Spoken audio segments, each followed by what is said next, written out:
Hello, everybody. Welcome to the newest episode of Three Deep.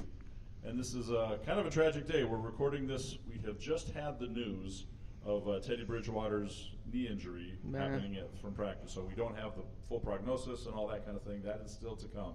So we just wanted to be sure to preface that whenever you listen to this and hear that. But it's kind of fresh. So we're all getting this news. So, of course, again, I'm joined by Joe Oberly, by Joe Johnson. So we're here, and we've got lots to talk about today. That's going to be the big kicker. We've got the San Diego Viking victory in preseason. We've got a game coming up against the LA Rams. But we're obviously going to start off talking about Teddy. Tough day, School. Yeah, it really was. It's one of those things you don't expect to hear because they're on a weekday practice, a couple games out. They're not going to be going furiously.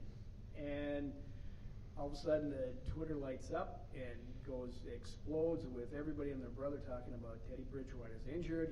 He's down holding his knee. It looks serious. People are scrambling. There's shock on the faces of the players. There's an ambulance. There's an ambulance. They're throwing their helmets. They're taking a knee to pray, and it's like, oh my goodness, the world is caving in on them here. Yeah. So it's the word we got is that it was a non-contact injury. Mm-hmm. He was, I don't know if he's fading.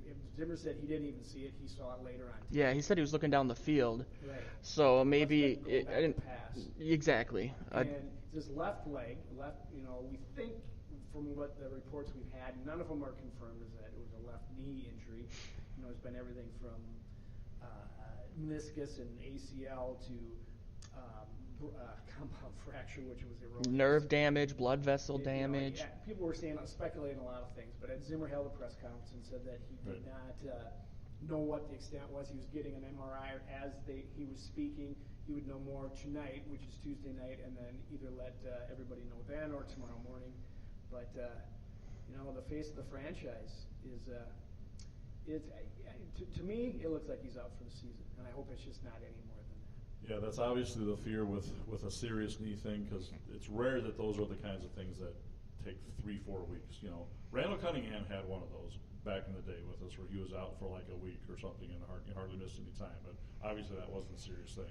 This is going to be more. Yeah, when you hear that Teddy screamed, I read that report from somebody who was there, and that they reported that like you just said, players are swearing, players are praying. Yeah, to hear that they're taking a knee and surrounding him. To be honest, getting the information through Twitter and hitting F5 to refresh at first, I kind of got a feeling like maybe it was one of those weird situations where someone's heart goes out, they had a condition or something, because it's like the response was so just insane. I almost thought... And instant, by the sounds of it. Yeah, I mean, as it was happening, we're hearing this, and it was scary. Every time you see that during a game when players are taking a knee, you know right away, okay, this isn't just your run-of-the-mill. Sure. Because players especially have a feeling. They have you have that gut feeling. They're in the trenches, using that term which is so applicable. They've got a good idea. A lot of people have gone through injuries. Joe, you have yourself too, Joe Oberly. Well, yeah, 5 knee surgeries myself. Wow. And same knee? Same knee. 4 of them. The first 4 were meniscus and just kept getting them. They were all arthroscopic. And they got scoping them. And the last one, I finally blew out the ACL and got that done. But and I'm older than Teddy, and I'm still hanging in there. So good for you. Yeah. Hopefully, I hate to say something like that. I hope it's just an ACL, and I hope it's just a meniscus like that. And he is back. He's 23 years old. He'll be back next year. The thing that makes me think it's not that is the fact that the ambulance showed up. Right. From what I've read is if it is something like an ACL or an MCL, that they obviously have doctors there. For the ambulance to show up, I think the prevailing trainers there. They don't always have a doctor on hand, but they have. Oh, I thought they did. Do they? Do they have a doctor in? Yeah, a team doctor. Wow. I'm pretty sure. The team has a doctor, but to Joe's point, if he's there at practice all the time, I don't know that that's the case. The trainers usually field most of that stuff. Sure. I'm pretty sure they are. Really? Yeah, I listened to an interview from a team doctor about a month ago, and he was ripping on a team because they didn't have a doctor on hand.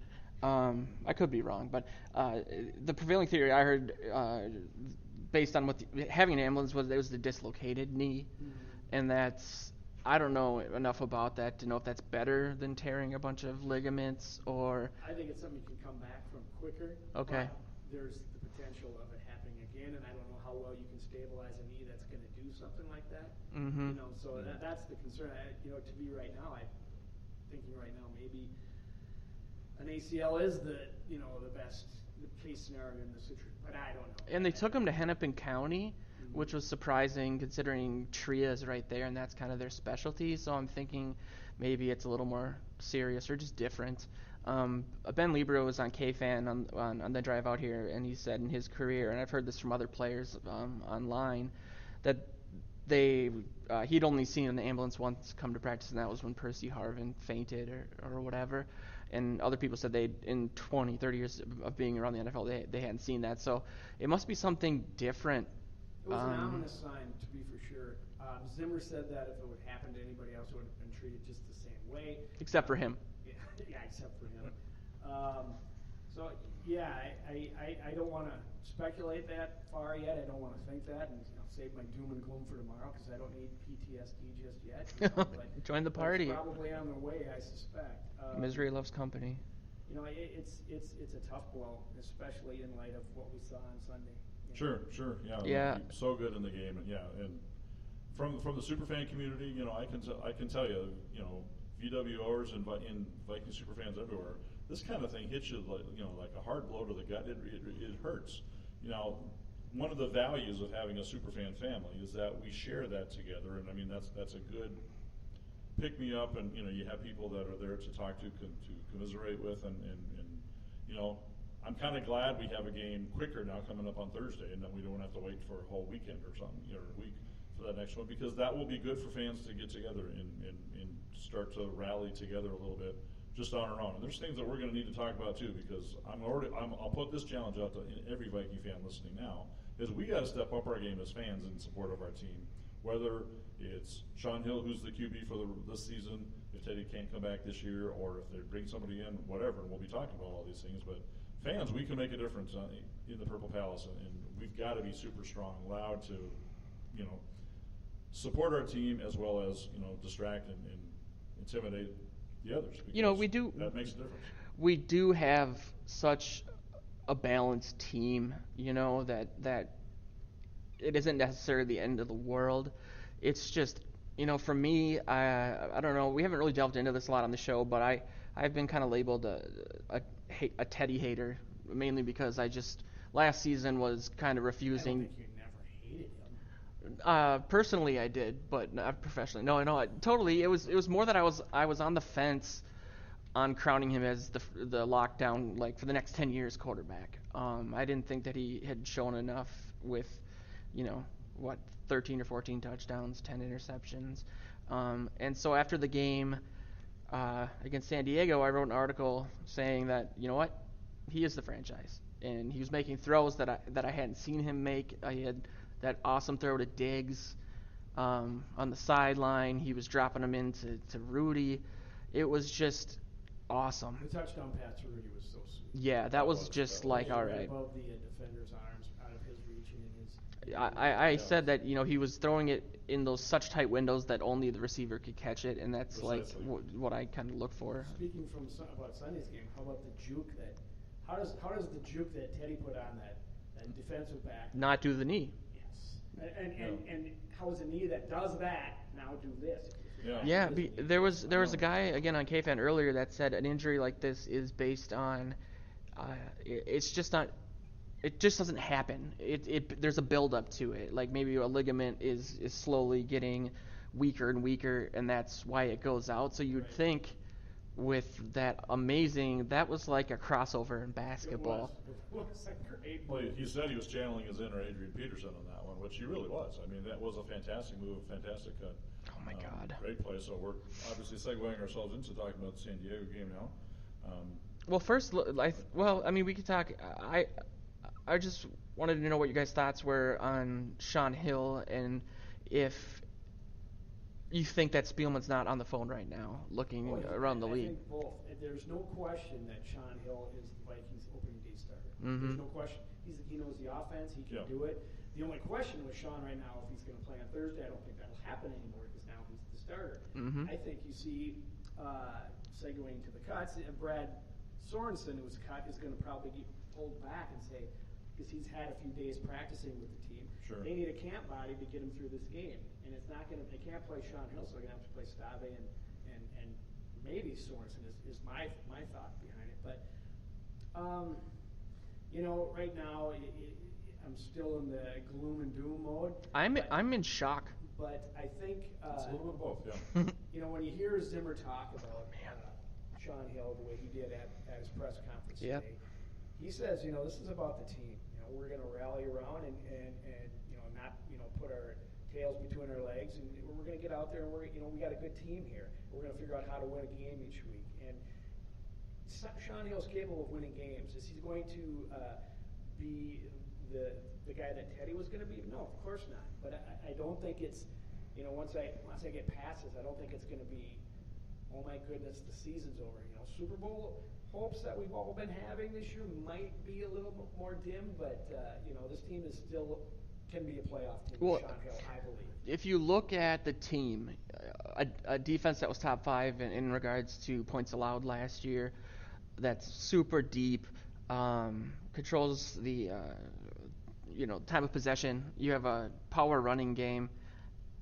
I'm thinking of what quarterback has had success in that setup, and it's Colin Kaepernick. I mean, he went to the Super Bowl, a couple NFC Championship games with essentially the same setup, a great defense, and Frank Gore running between the tackles. His political stance notwithstanding, what do you guys think about him? I don't know. I mean, I've been wondering about that. That was one of the first people that came to mind, just because he's available. Quite honestly, I can't see Frisco keeping him at this point. Yeah, and his stance. So that's a whole other thing we could talk about maybe some other day. But I don't know if he's the best one in there to take a mild shot at him by quoting Ben Lieber.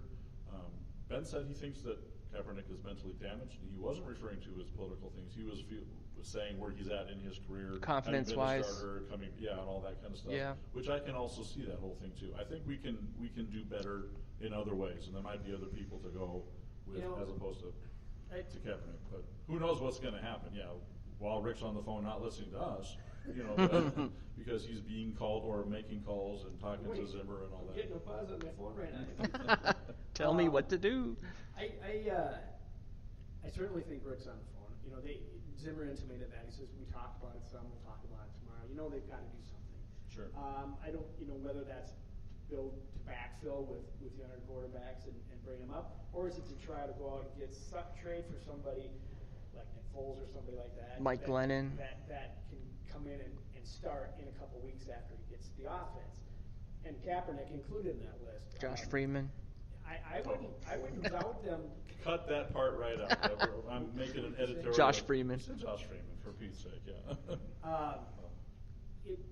I'm not so down on Kaepernick. You make a good point about the mentally damaged thing, but that's maybe where a new start can help. As a fresh start somewhere, and maybe he can get past it. Okay, I put that all by left of my damage in San Francisco, as the song kind of went. Then there's a chance there. He's not the style of a quarterback that they have. Definitely. Here, want here. Right. So I don't know that he's a fit. But the Vikings are suddenly in a desperate mode, and unfortunately, trying to trade for a quarterback now is going to be very tough. Well, they're going to be behind the 8 ball, yeah. And if Spielman pulls off a trade, I heard mentioned also on the radio too that he might have to let go of that ideal of having 10 picks a year, because he may have to shell some out to make the right deal happen. So I will bring, since we're talking Colin though, I don't think, from a Viking fan perspective and his political stance, and I will think this applies here, I don't think Viking fans overall will respect that, and that he would not be as well received in. So how well the fresh start would be for him here with that whole thing, I don't know that that's the best move either. Well, and whether that should play on the game affect the decision, or I don't know. What are you basing that on? I mean, is that Vikings fans that or what? Because some people have certainly respected him for making a statement. Maybe what he did was wrong, or how he did it, blah, blah, blah, blah.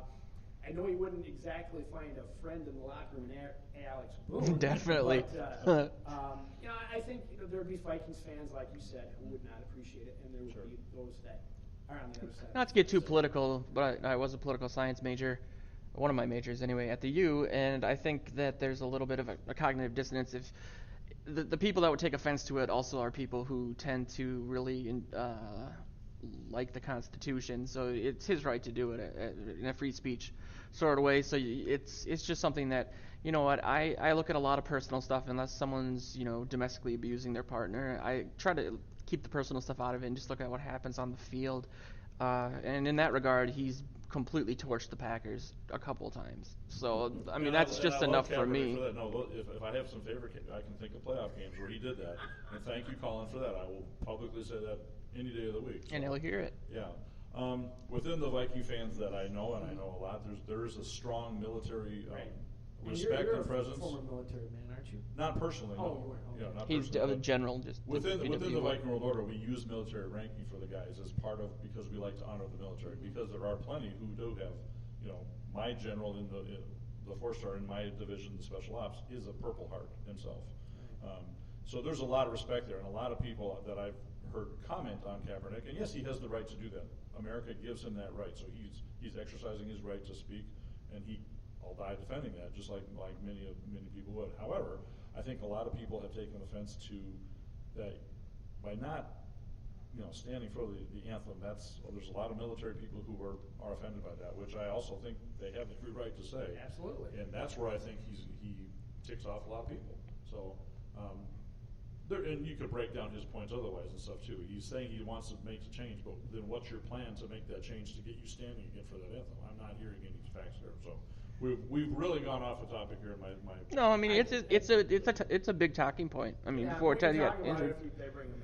Yeah, it just occurred to me there is another quarterback out there that we haven't been speaking of. Also on the Niners roster currently, you're saying? No, not that one. Okay. Brett Favre. Johnny Manziel. Hey. Johnny Football. So, I mean, what do you want to bring in your quarterback? It just for me, it's context or perspective. Yeah. He didn't. Kaepernick is not, like you said, abusing anybody or cutting off any babies' heads or doing anything like that. It's. I think he was being. I don't want to get back into it, but other than people like that, there's not a lot out there. There really is. Looking at us making a play for Foles, it looks. The context is different. It looks. I mean, it would have been really nice if we could have brought him in. It would have been, and I saw the tweet retweeted today by Royce that he tweeted it several weeks ago, right the day before Foles went to Kansas City, saying that Royce had a source that said Foles was told he could compete for the starting job if he came here, and if that were true. Here, as in Kansas City. No, here in Minnesota. What? I saw that. That's what the tweet said, and everybody poo-pooed it at the time because nobody thought that was a possibility. And if that was the truth, you wonder why he didn't come. Definitely.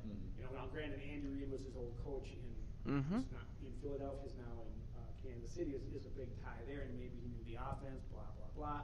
But if that is true, and Royce retweeted it today, I find it hard to believe that he wouldn't have come here. That brings up a thought that I was going to bring up, but I just didn't think it really fit with the show, especially considering I just wrote the article saying that Teddy's the franchise. But this year was really important for Teddy, development-wise, and in locking down the franchise quarterback tag. He didn't have the year last year that people thought he would, and there's been wanted him to. Yes, and there's been the coach has been really happy with him. He's had as good of a preseason as you can, I guess, even though he missed that game. And so this just is such a bad thing on the level that we're not going to see that year of development or regression, maybe to the point where we might have to draft a quarterback next year. And now what do you do? To make the point even tougher to handle, tougher to take, I saw a tweet by Darren Wolfson today saying that Joe Schmidt from KSTP had sat down with Zimmer this week and asked him who's going to make who in your team's going to make a big jump this year, really make that big step. And he said Zimmer went on about Teddy for 5 minutes, how he's just primed to make that next step. And just breaks your heart. You Yeah. know, to hear Well, that. and it seems like that was coming along, not just because it should in year 3, which can happen to guys, but what he was doing. And let's talk a little bit about the San Diego game and that win. I mean, in that first half, he played as sharp as he's played almost any, going against their starters 12 too. 16, 161, I think. Yeah, on touchdown. he was hot. I mean, passes to Diggs, passes to Rudolph. We already talked about Spreading that. the ball around. You got Yeah. Charles Johnson. Charles Johnson was in there. Could have almost he overthrew Johnson on one in the end zone. That could have been a touchdown had that been slightly thrown better. But it's one of the few incompletions he had. You got. look sharp. You're right, The only drawback from that was not getting the ball in the end zone on those 2 drives. Right. And you think if Adrian Peterson's in the game, that kind of changes that a little I heard bit. on the post game that the one he threw at the feet was a miscommunication between him and Rudolph. Okay. That's because I was at the game with my son, and we couldn't figure it out. Here they were just driving down, and he was on wide open. He had a lane in there, and all of a sudden he threw the ball to Dirty. Who was he throwing to? And then Teddy kind of pounded his fist in the air. So you knew that something was funky there. And even when I watched the replay on TV, the commentators didn't know what to say as far as where that was supposed to go. Right. I agree. I think it was probably to Rudolph, but which says even more. What a great decision. What a great decision by the quarterback not to, says, I got to eat this and throw it at the dirt so he gets to get it. So he was progressing. He had a great camp. He had, the only thing question about him thus far was the Seattle game when he didn't play. Yeah. Because of the injury. He was on the move towards, I think, a really great season, and which is why I took Stephon Diggs in 2 fantasy football leagues. Yeah.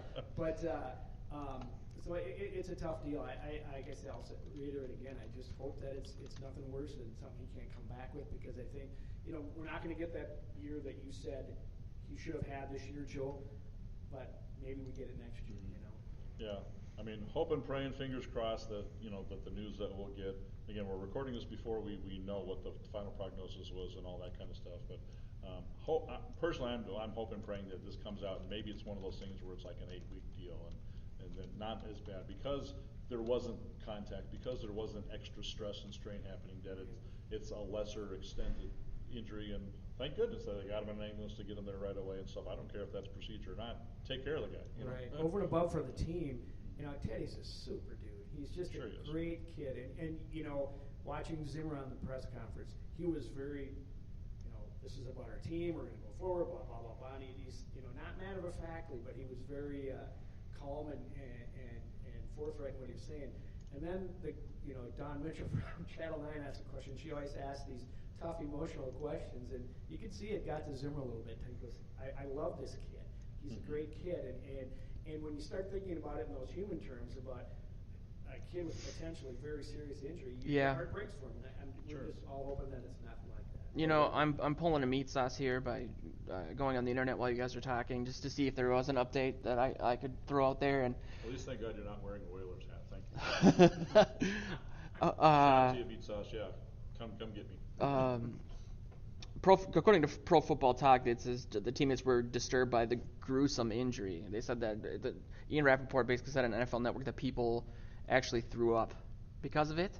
So I'm thinking a dislocated knee kind of goes backwards or forwards or whatever. It must be something where his leg went the wrong way. Oh my goodness! I mean, throwing up. I don't know what that means. I don't know what that means for going forward. I don't. Yeah, we have to wait. For his career in general. I mean, if there's nerve damage, especially. Right. That's the biggest fear. That didn't the Vikings have a scare with someone that thought had nerve damage?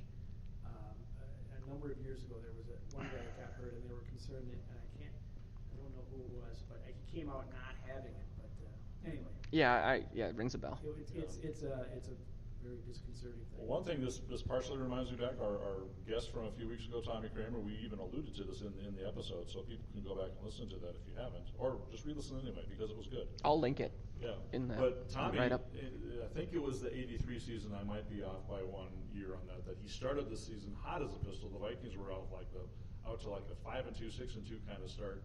Game against Tampa Bay, they break his leg. It was a dirty play too, and then I'm still pissed about that one. Years later, so. And that took him out of a career a season that may have been Kramer's best possible ever. As as an individual as well as for what the team could have It's just the Vikings find a way to have historically bad, heartbreaking moments. I mean, to hear that, like, somebody on NFL Network say, in 30 years, I haven't seen an ambulance come. Of course it happened to us.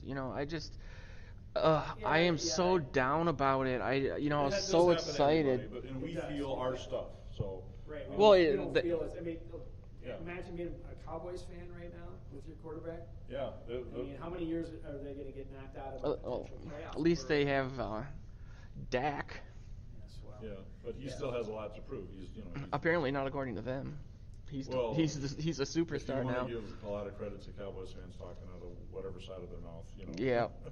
Well, the point is, I agree with you, Scott, that, and in fact, I heard Royce saying it today. He says, he goes, I don't believe that because, stuff happens to everybody, and that's the whole thing. We aren't going to feel, Jordy Nelson kind of just, set their season off the rails last year over in Green Bay when he got injured in a preseason game, non-contact, just running down the field towards ACL. I mean, and their offense never rebounded from that. Oh, yeah, things happen all over. Len Bias with the Boston Celtics years ago, totally different sport. I mean, he dies and they lose the super prize rookie in that fact. And I'm not even a Celtics fan, but I just, you can bring up different points where that happens. The difference is that with a lot of these teams, they'll have Super Bowl rings. Exactly. That they can go back and say, well, at least we got that. There's a positive too. There's an offset, right? I mean, at this point, and you guys aren't probably going to agree with me, but this is becoming an abusive relationship. There's just nothing positive. I tried to explain it to my son today. He's going, what? Is this for real? I said, yes. This is part of my legacy to you is becoming a Vikings fan. This is part of the deal. There's a lot of heartbreak. And my dad. There will be some joy. My dad's turning 60 this year, and when I was younger, the only time he showed any emotion, he's kind of a stoic, sweet kind of guy, was during Vikings games. A lot of anger. Now he's become delusional. I mean, he's like, this is going to be a good thing. We're going to get an upgrade. And I'm like, you're delusional. Well, to find some of those silver linings, the fact that this has happened now in preseason, we have one more preseason game to go that basically the current guys are going to have to play with it and do what they have to do to prep and get ready. We have a little time to if we bring somebody else in too, we can talk a little more about that, but to get our act together, kind of get people on the same page, and if, to my hopes, for Teddy this is a shorter term thing and maybe he can come back later in the season, it's a few weeks of initial treatment that's happening right away before the actual season's happening. The bye week happens after I think it's week 6 in the season. Not saying that I expect him to be back that quickly or anything along those lines, but if it would be an 8-week kind of deal, and this is me just speculating, maybe he's back later, second half of the year, back to play and back to do something, and we can get through it. We'll see. We'll see. Now for the reprisals. I wonder how Taylor Heineke feels today. Number one, and number two, how does the Vikings as an organization feel about not doing a little bit better at getting some backup quarterbacks in here? Yeah, this is something that we actually talked about a little bit this summer in preseason times. Just that we like what had happened on offensive line work and some defensive things here and there, but that we weren't sure enough about the number 2 spot with quarterbacking and our depth here, and this is what's come to fruition. Ben Lieber had said, and I read this elsewhere, that Sean Hill had to take a day off to rest. I think his arm was sore. The veteran day. Yeah. That's what Zimmer called it. Give him a vet day. So hopefully, Yeah, that's a concern. I watched him in camp, and I was a little bit of a negative Nelly on him because you watch the trajectory of the ball from one quarterback to the next, and you're looking at it, and okay, is he going against the wind? Oh no, he's with the wind. It was. And that was in you could see that in the games too. Mid to late 30s, physics of our human nature or our bodies is going to get to you, and it has gotten to him. Sure, and and that's hearing Ben Lieber too, because there's so much radio. Obviously, we're all trying to be plugged in and listening to that. But he was just talking about the longevity of the whole season. He was good to give him some props that he'll be the Vikings starter, and he can start out and do well for this team with the balance of the team and everything that the Vikings have as a team to offer can certainly come together and be good. But then how is it going to be mid-season, 2/3 of the way, deep into the season? If no other changes and there's nobody else here, how is he going to hold up over the whole season? Because it's hard enough for the healthiest, strongest young quarterbacks to get through 16 games, and we're not putting Sean Hill on that. And then you have Stave, essentially, like you said off air, one play away from him being our starting quarterback. He's a young, tall kid, got a good build. I mean, there's some physical tools there, but there's not the experience. Gotta tell you, he's got his fan group out there. I was walking to the stadium with my son on Sunday and saw two women sitting there just watching people walk by, and they both had Stave jerseys on. Wow. We're looking at it. I went up to him and I said, "Really? Stave?" And one of them says, "Yes, my husband's the cousin of Brian's family or whatever." So they're here to cheer him on. I said, "Okay, now I understand." Yeah. Well, maybe we're going to see more of him now in the future. The other thing too is Heineke is coming. He is on the short pup list, so he can come back in mid-season if he's able to. But sliced tendon. That's hard to know too. How is he going to come back from that? And being that he's really not had any practice time this summer. That's exactly right. Yeah, that's Yeah, I basically wrote him off for the season. I was surprised that they were going to keep him if they are on the team because you weren't going to get anything out of him, and I don't know, at least put him on the reserve or something. But I was, so now the Vikings need to get him back as soon as they can. And, I don't know, it's a mess. Well, it really, that's just, you summed it right up, man. I mean, it's human nature to try to find a positive in it, but it's a net major loss, It is. And the whole thing, how many of us said this all along? What's the Vikings plan at quarterback? Keep Teddy healthy. Mm-hmm. And my goodness, they couldn't even do it on practice field. The amount of times he got hit last year, to get hit that many times, and be kind of wiry, I think, because he's young, and thin. He's not a big kid. And, it just... But anyway. Yeah, it's tough. Now, this will make, from a game planning standpoint, though, Adrian Peterson, step it up, my friend. If any time he needs to have a 2,000-yard rushing season, oh boy, would this be. He's going to get 400 touches this year. I think if you haven't had your draft yet, he's got to be up the top 3 now. It says the guy who took him. That's right. I got him at 6. Yeah. Not a fantasy player here, so but I totally get the value that on fantasy players, Peterson has to be. He's going to be the workhorse, and because obviously we don't want to wear out Sean Hill's arm. God, that's tough to hear. Good. I still just feel like I'm in a nightmare. The good thing he does is he knows the offense. He's a smart quarterback. He's going to make good decisions. It's just unfortunate that maybe his body can't cash all those checks that his decision.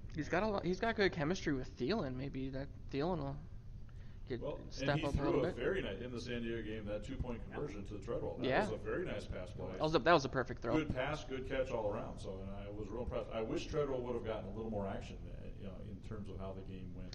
And to be honest, I've been pushing this theory a little bit after they drafted Treadwell and Wallace went, to the Ravens, that we were gonna kind of move more towards short, quick passes, slant passes, across the middle, to Rudolph, and Sean Hill can make those throws. Yep. Just do a couple of quick throws, pick up, move the chains. Adrian Peterson. I think we'll be fine with Sean Hill. Unfortunately, I was hoping for more than fine this year. Well, sure, yeah. We were hoping to have some big kind of wins. You want to go to a game like Tennessee, and you want to go in and you want to win comfortably. Yep. You want to come and give the Packers everything possible at home in that game. That's going to be even a huger game now in some respects and more tension-filled in that respect, too. Again, that's where I'm putting it out to the fans, that we've got to step up our game and be as much the 10th, the 12th, 13th, 14th man that we can be in the field to help our team out for all that. And I do think the team's going to rally around this. I mean, reading their response being so emotional, I agree. I like that they're throwing helmets, that they're swearing and praying and feeling all that they're feeling. Definitely. Getting into it, because that's signs of camaraderie as opposed to, oh man, this is a bummer. Oh well, now where are we going off tonight? Right. And Zimmer canceling practice too. They're only 26 or 29 minutes into it. Was just a sign that Yeah, like you said, he knew he couldn't get anything else out of that practice. For sure. Well, the Vikings lost somebody else today too. Mm-hmm.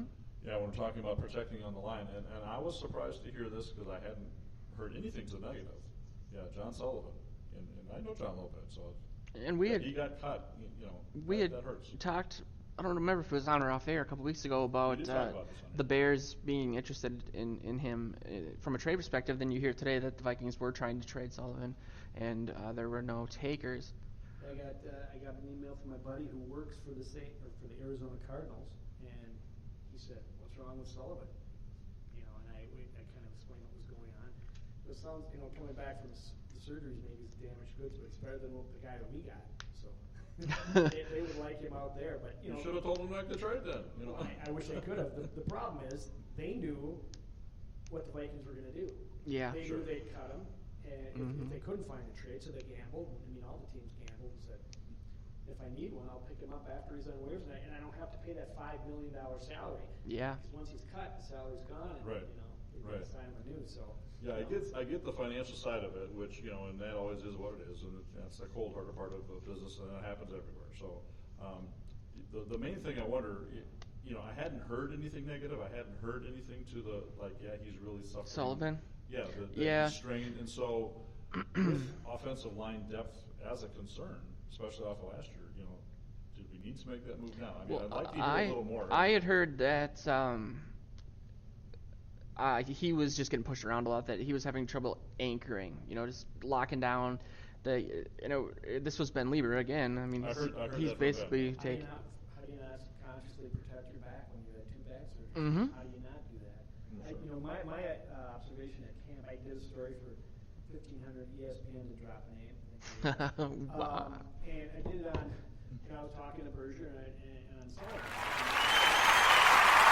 And just observing them day after day as they came from the practices.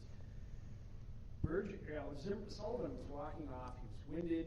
He was sweaty. He had his helmet back. He was, trying to catch up to other guys. He just didn't. I knew he had to get back into game shape after being gone for a year. But his body language was so much different than Berger's. Berger's would strut out, and he was just like, "This is a walk in the park doing this." And right then it dawned on me, Berger's winning this thing. I mean, he looks so much better. And all I'm talking about is the starting position. That was my feeling. Right. To see him get cut is, I agree with you, the whole depth thing's surprising, but it's got to be. Well, I had read online, and I'd be interested in your thoughts on this, Joe, because I don't necessarily know what I'm talking about. I'm just parroting what I heard, but that the Vikings were really high on a guy named Easton, maybe? Yeah, they drafted him last year as a rookie, and I saw Mark Craig say on Twitter that from the Star Tribune, he's saying that Easton has looked really good.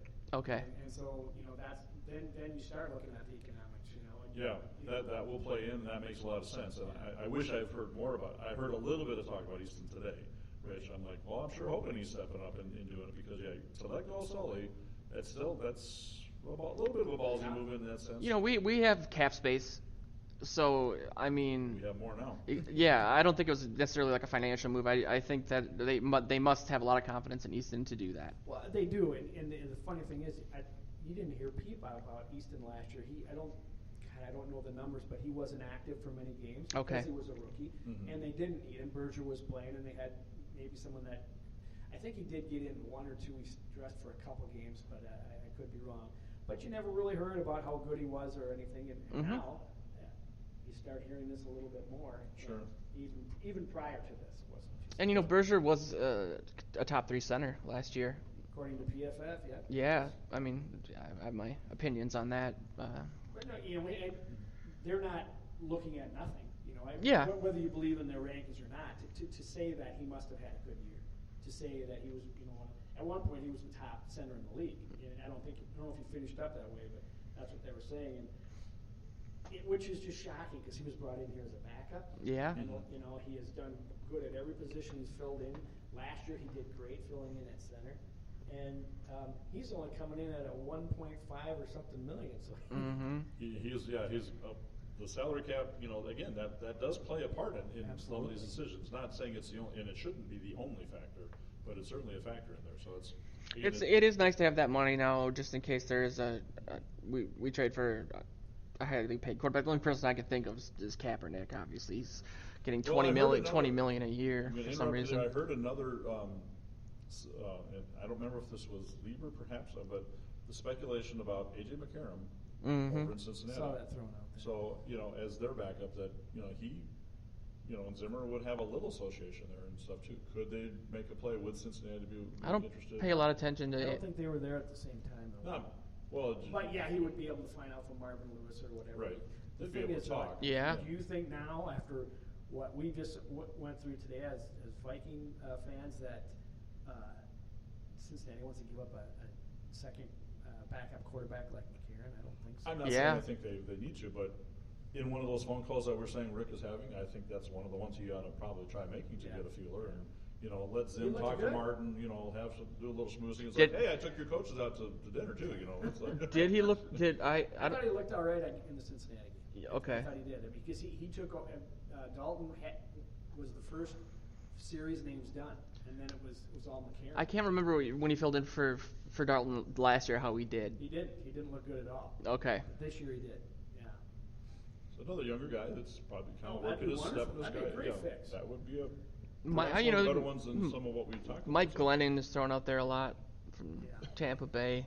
He's big. He can throw the ball really far. Yeah, the only problem is the available quarterbacks. There's nothing for something like that. For something like Nick Foles, it's going to cost you something.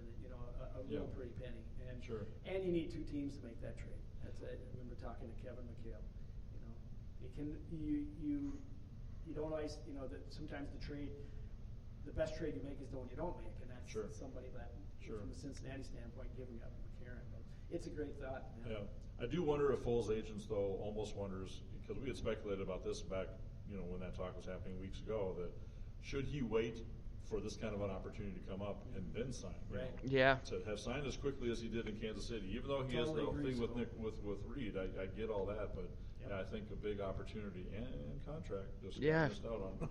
Definitely. I agree with you. I was surprised that he signed like at that time, and maybe he wanted to just get somewhere and be somewhere. But if you really want, if your agent's telling you the smart money is to wait for that first quarterback to go down because they're going to go down. It's just odd that he forces his way out to then get the same position that he already had. It just doesn't make any sense. No, it doesn't. It's weird. But unless they told him that as soon as Alex Smith falters, you're in there. But that would be silly to tell him something like that. So. I just still can't get over the fact that the Royce thing with competing with Teddy for the starting position. I know. Why would they tell him that after all the stuff they've told Teddy about boosting his confidence and everything? So. An audience. I was surprised by that too, but maybe there's some smoke there or some fire. Who knows? Yeah. Well, again, with our in all this discussion, we talked a little bit our defense, and this has been mentioned on the air that we've been talking about and hearing other reporters talk about too. This is a time where the Vikings defense can step up and become the winning unit of this team, though. If our defense keeps stepping up as expected, and we can probably expect as a defense that we're going to get challenged a little more this way down too, because we'll probably have more 3-and-outs, on offense. So can the defense step it back up, being on the field and shut the other teams down, get them those 3-and-outs to give our offensive time, and it's going to be really important for us to control the time of possession, which we're really, really good at. But you don't. With Sean Hill at quarterback, you're not really going to have a flashy offense by any means, outside of AP's ability to take to the house on every play. I think we're just really going to play some old school football. Unfortunately, it's going to be 8-man in the box all the time now because they know the threat of pass is not as great as it was with Teddy in there, and they're going to be stuffing the box and stuffing AP as best they can, which is disheartening because. On another side, though, that they were working with Teddy and AP on running out of the shotgun and the pistol and everything. They brought in Sperano and Shermer to try to figure that out. Now AP's going to get his 15-yard head start that he likes to get. He's gonna play the game the way he wants to play. It'll be interesting to see how much we transitioned into having McKinnon, who looked awesome against San Diego, as just our third down back. Well, McKinnon's got some skills, and he brings a little different game. His shiftiness is different than Adrian's. He's not as big or strong as Adrian, and that's not a knock on McKinnon, of course, when you're talking about. He's Adrian Peterson. Built though for a little guy. Oh, I mean, he is, yeah. you know. Scott's right. He's just not as big. Totally. He's not going to get the same kind of yards. He's going to get, When we get into it's 3rd and 2 at the goal line, I can't see McKinnon being. No, that's why. I mean, that's Adrian or Asiata. Asiata is out. He'll get you 3 yards when you need. Yeah.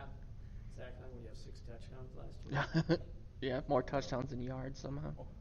But he's a tough bull. Yeah. So I met Zach. I was real impressed with him. He's not tall, but he's thick and solid. And well, that's what they got him. They wanted something to offset Adrian Peterson.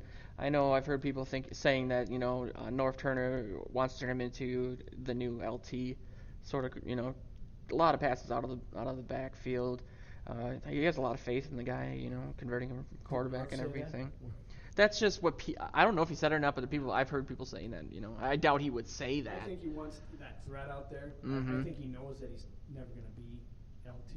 Yeah. Because it's not part of his game. Never has been. He's not practiced a lot. He's been forced to because you need that diversity just to keep the defense. There's a large contingent of fans online that, especially during AP's. Not necessarily suspension, but when he was kind of holding out a little bit, that really were pushing for McKinnon to be the full-time back. I think the voice of reason, but people think I'm just hyper negative, saying he's not built for 25 touches a game. But their argument was always, well, he averaged 5 yards per carry when AP was out, which is true. So I don't know. I don't think he is either. I agree with you. I loved watching him. He looked quick in camp. Yeah. He looked great on Sunday. There were some nifty moves. He had a spin move, and he's real quick. He's a very good pass catcher. I saw him catch a couple passes in camp that he looked so natural at it that he looked like a wide receiver, and maybe he looked so natural because I'm used to seeing Peterson not look as natural. Yeah. I don't know, but it was like, wow, he really has the skill.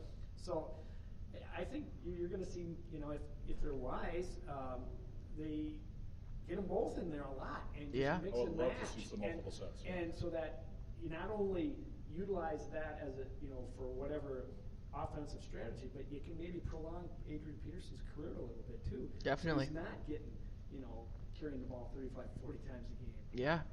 And that catching passes out of the backfield made me think of a player that we really, really need to come through this year, and that's Patterson. I mean, to have somebody that you can just have Sean Hill dump the ball off to and pick up 10 yards, he's shown flashes of, like you said last week, it looked like he did his rookie season on that play against Seattle. Right. And, we just really need him to come through. Absolutely. Yeah. Oh, yeah, you said that both in the articles that you wrote on Vikings Journal as well as in the podcast that we did. And certainly he has that ability to flash, no pun intended. I mean, that's kind of his nickname that we'd love to see him earn and really just blast away with. So, I mean, that's kind of bringing up that we're getting to this 4th preseason game now. How much use will Patterson get in that one to see? Because there is a decision that has to be made there. I don't know if they've already made it yet or not, but there's going to be receiver decisions to make, and that's going to be some tough. Well, Mobo survived the first round of cuts. Just wanted to throw that out there. Okay. Yay. Enough said. I was really disappointed that we didn't see a little more out of Patterson on Sunday. Yeah. I thought we would. He came in the game before. Yeah. He had a couple plays, and they took him out because you don't want him to re-injure his shoulder. And maybe that's what was happening on Sunday too. They had that failed double reverse that just looked terrible. He got busted up in the backfield. But and I didn't pay attention to him. I don't remember seeing him much after that. But so I'm hoping for it this week. Sure. He did have a touchdown. The fumble recovery. Yeah. He did. Touchdown. Yeah. I should have remembered that. That's true. Yeah. And that was the good injury news we got today. Michael Pruitt. Yes. It's only a sprain of his MCL, I believe. Correct. And it might be 2 to 3 weeks. 2 to 4. Yep. 4 weeks for that. So that means that David Morgan's going to get a shot too. Hey. And David Morgan's been. I wasn't thinking much of it, not against him, but he's definitely stepped up on special teams play as well as when he's been on the field and doing some things. I've been impressed with the young guy. Right. So kudos. Yeah, I think he'll get a lot. He'll get a lot of action just because of that, and because you don't know how much they're going to keep Red Ellison. Or it's going to be a while before he's going to be fully implemented. And he's back on the field. He's doing stuff, but he's got to get his body back in shape and what have you. So. Morgan will be in there. Him and Rudy will be getting a lot of time at the tight ends. But what are we going to see on Thursday night? I mean, I wrote a facetious article saying that there really isn't a whole heck of a lot to see, and I bullet pointed several things. That first one was no injuries, and the last one was no injuries. So unfortunately, the injury happened at practice, but there are some things to decide yet. I guess with the team, they made a few decisions today in addition to Sullivan, which was waiving of Troy Stoudemire, former Gopher, and they also waived injured players, Scott Crichton and Anton Exum Jr. Exum got hurt in the game last week, and then he didn't have a good preseason. No, he didn't. And Mike Harris was put on the reserve non-football illness. We still don't know for what. At this late date, we don't know what's bothering him. We think it's with his head, but I don't know if it's a concussion or something or what's going on. But that's bad news. So there's more cuts to come. I was trying to think in my mind where those are going to come. I don't know. I mean, you're going to see some more. They did let go a couple of linemen, which is interesting. Austin Shepard was cut. I think that was a bit of a surprise. Yeah. When you look at the list of the cuts, but it all takes a backseat to what happened today, unfortunately. Yeah. The Teddy thing is just so huge and dwarfs pretty much all news, because the talker would have been Sullivan, and we've given that some time, as should be. And I'm going to give one last shout out to Sullivan too. I mean, back in the day of fighting for the stadium stuff, Sullivan was one of the guys that Peterson and Jared Allen at that time, they did some of the big corporate appearances that where you needed your stars of the team, and those were the two faces of the team. Certainly they had to be there. But the four Viking players that showed up at more other things, Sullivan was one of them, Rudolph, Christian Ponder, and Brian Robeson. Those four guys showed up a number of times, and that's how I really got to meet and know them all a little bit. And now Ponder, of course, is already gone. Now Sullivan's off this team. That's a tough deal. And Sullivan's a great. He's a great guy. He deserved to play in the stadium more than he really hasn't, because he didn't play on. That's true. I have some breaking news on Teddy. The statement from Eric Sugarman is Teddy Bridgewater suffered a non-contact injury today at practice. The injury was quickly identified as a dislocated knee. The injury was stabilized after he was transported to a nearby hospital for treatment and evaluation. After undergoing an MRI, it was determined that Teddy suffered a complete tear of his ACL and other structural damage. Fortunately, there appears to be no nerve or arterial damage. That's good to hear. So that's what we got. Okay. Well, Teddy's done for the season. So let's refer back to our earlier chats about what to do in place of him. That's too bad. That's tough news for him. Yeah. Boy, dislocated knee, non-contact. How the heck does that happen? Yeah, that is. Yeah, well, I mean, we'll never see tape or how that played out. Not that we have to. I mean, in this day and age, when you see so much on video, people just think that you have the right expectation. No. But that's a tough blow, and we're going to miss Teddy badly. Like we were saying, and you brought up earlier, Joe, that the ability for him to develop and grow this year and have that personal development in his game and along with the team, that's tough. But it'll be now for the team, for the coaching staff, and the coaches are going to say the right things. Zimmer's already talked about that we're not going to tuck our tails. We're going to figure out how to win games and do the best we can. Of course, they got to do that, and you have to have this day or two to get through what you got to get through for the event, and then move on and refocus and analyze and see what we can acquire. I mean, I'm hoping that they'll acquire some kind of a quarterback who's got some ability at least to fit in, not just another raw rookie or maybe a guy who's played a year that hasn't really had much. You want to get something that can come in, because Stava gives us the raw rookie. If we're going to have that, he knows our system as best as any raw rookie. So I'll publicly say that I'm putting my chips on Kaepernick. It's someone that it sounds like he will be put on waivers and he'll be there for the grass. Especially, I mean, if we don't have to take on his contract, it won't cost the team anything in a trade or. Like I said earlier, he's functioned, in a similar situation, and to be honest, this just really makes me sad. It's tough. Teddy's a good dude. Yeah.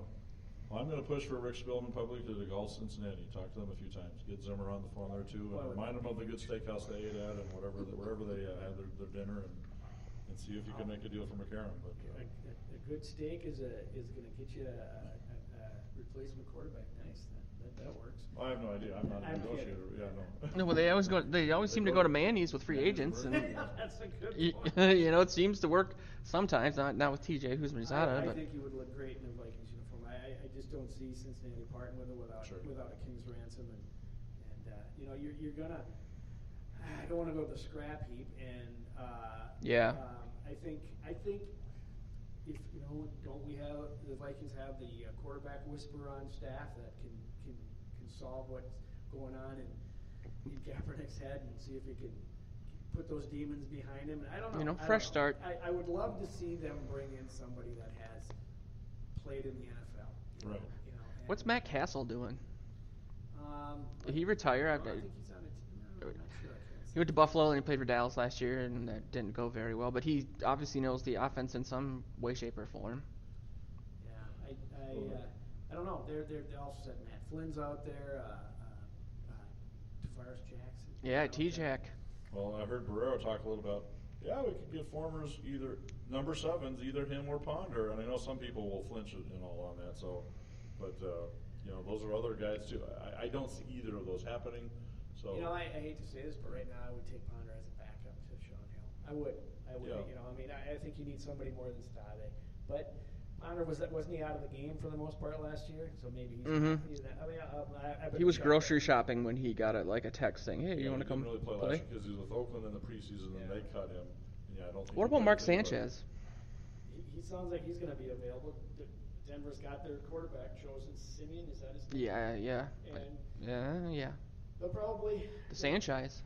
Yeah, I have never been a fan of Mark I really haven't Sanchez. either. But it's better than. He had some. Absolutely. He had some okay games. He did. For the Eagles, especially.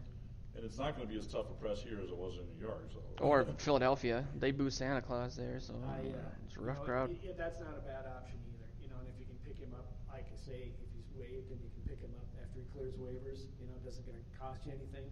You got to get some bodies in here. Yeah. They have 2 quarterbacks right now. And one of them has never played a game in the NFL. Yeah. Amazing. Then there's the old man away, and Peyton's retired, not doing anything, and his family's got a little experience in Minnesota when he was a kid. So that's true. and then there's another guy down south that's not too far away. Hattiesburg. He probably his arm's still in good shape. He said the arm is. He's got those copper socks.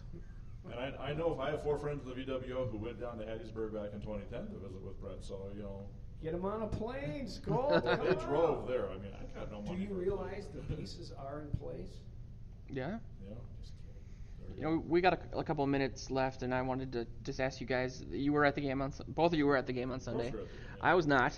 Why not? I live in abject poverty. I wrote an article for Vikings Journal about the noise. There was a segment on Good Morning America saying that the Vikings Stadium has the potential to be the loudest in the NFL.